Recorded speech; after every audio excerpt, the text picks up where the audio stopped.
शक्ति, माँ शक्ति, माँ शक्ति।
हे ब्रह्मा, आपने मेरा आह्वान किया, इसका अवश्य कोई कारण होगा।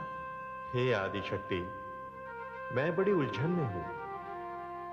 एक प्रश्न है मेरे समक्ष, एक चिंता है जिसका समाधान केवल आप कर सकती हैं। हे आदि प्रजापति, ऐसी कौन सी उलझन है, कौन सी चिंता है, मुझे बताइए।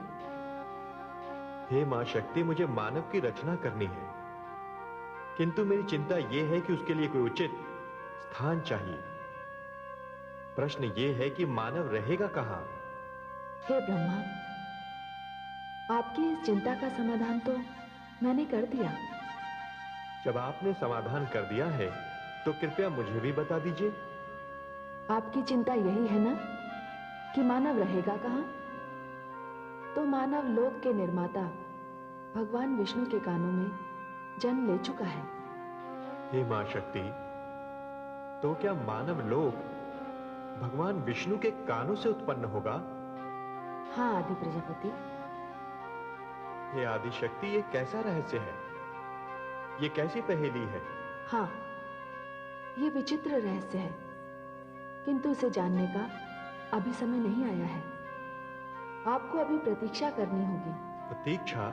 हाँ, आप तो भाग्य विधाता हैं। आप तो जानते हैं कि समय की प्रतीक्षा सभी को करनी पड़ती है, आपको भी करनी पड़ेगी। आप सत्य कहती हैं। मैं जिनका भाग्य विधाता हूं उनके विषय में तो मैं सब जानता हूं, किंतु जिनकी भाग्य विधाता आप हैं उनके विषय में जानने के लिए तो मुझे भी प्रतीक्षा करनी पड़ेगी। और आदि प्रजापति, आपको अधिक प्रतीक्षा करनी पड़ेगी, क्योंकि प्रतीक्षा जीवन का एक महत्वपूर्ण अंग है।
प्रश्न तो मैं तुमसे पूछना चाहता हूँ कि तुम कौन हो?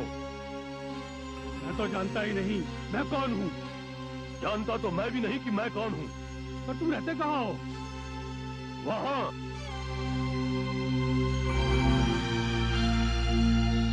अरे मेरा निवास स्थान भी वहीं है। अच्छा, हाँ। तब तो हम बंधु हुए। हाँ, और मित्र भी।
आपने हमारी सहायता की, जल के उस भयानक जंतु से हमें बचाया। नहीं तो हमारे प्राण संकट में पड़ जाते। हम तो अत्यंत भयभीत हो गए थे उससे। मैंने आप दोनों को अपने स्वामी के कानों से निकलते देखा, इसलिए मुझे आप दोनों की सुरक्षा की चिंता हुई। किंतु संकट टला नहीं है। आप दोनों यहीं आसपास रहें तो सुरक्षित रहेंगे।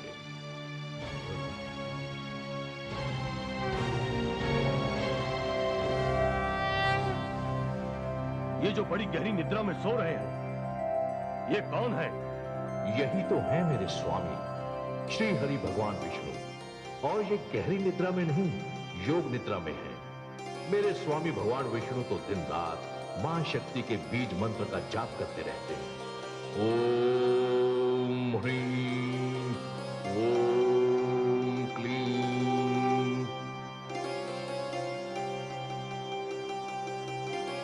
मित्र, कि कानों में जो ध्वनि गूंज रही है वो मां शक्ति का मंत्र है। मुझे भी ऐसा ही लगता है बंधु। किंतु इस मंत्र का जाप करने से क्या होता है? इस मंत्र का जाप करने से शक्ति प्राप्त होती है। तो क्या हम भी इस बीज मंत्र का जाप करें तो हमें भी शक्ति प्राप्त हो जाएगी? हम भी भयमुक्त हो जाएंगे? हाँ हाँ, क्यों नहीं। किंतु पहले आप ध्यानपूर्वक सुनिए, इसे कंठस्थ कर लीजिए, फिर इसका जाप आरंभ कीजिए। चलो बंधु, वहीं चलकर इस मंत्र को सुनते हैं। हाँ चलो।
तपस्या सफल हुई।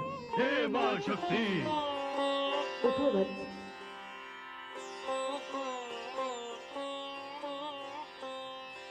मैं तुम दोनों से प्रसन्न हूं, किंतु तुमने मेरा स्मरण क्यों किया? हे मां शक्ति, हमें पता ही नहीं कि हम कौन हैं, हमारा नाम क्या है, हमारा परिचय क्या है? ठीक है वत्स, पहले मैं तुम्हें तुम्हारा नाम प्रदान करती हूँ। अब संसार तुम्हें मधु के नाम से जानेगा और तुम्हें कैटव के नाम से। मैं मधु। और मेरा नाम कैटव।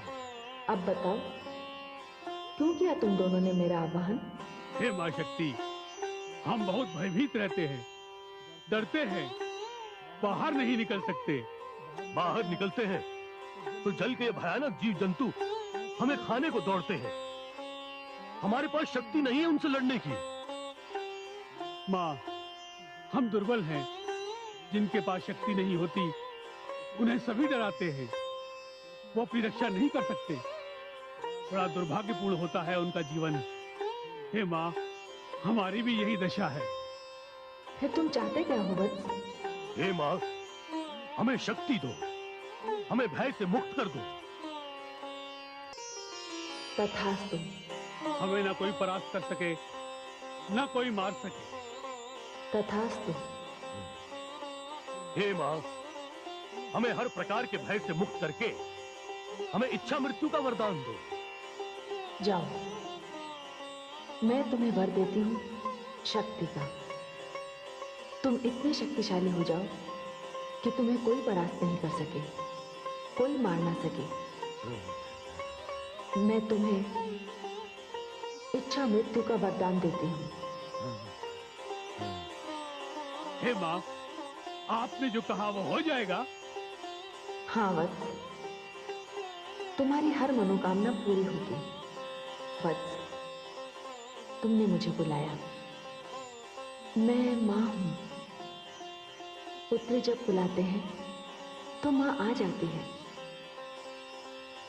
जब पुत्र संकट में होता है तो मां उसकी रक्षा करती है। पुत्र माता से जो कुछ मांगता है माता उसे देती है। मैंने तुम्हें इच्छा मृत्यु का वर दिया,